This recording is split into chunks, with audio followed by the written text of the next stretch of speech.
Welcome, today I am with JBL T460 Bluetooth headphones, and I will show you how you can switch on and switch off these headphones. That's very simple. Take a look, I'm actually connected with my smartphone, my headphones are turned on.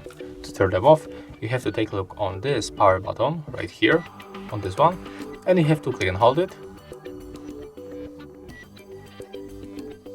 until this indicator just lights on the white and then disappear. Right now they are turned off. To turn them on back, you have to click and hold this power button. Keep holding, and when this icon is blinking on the blue, it means that we are successfully connected. So right now, when I click on my headphones, I'm connected again. And that's how you can switch on and switch off these headphones.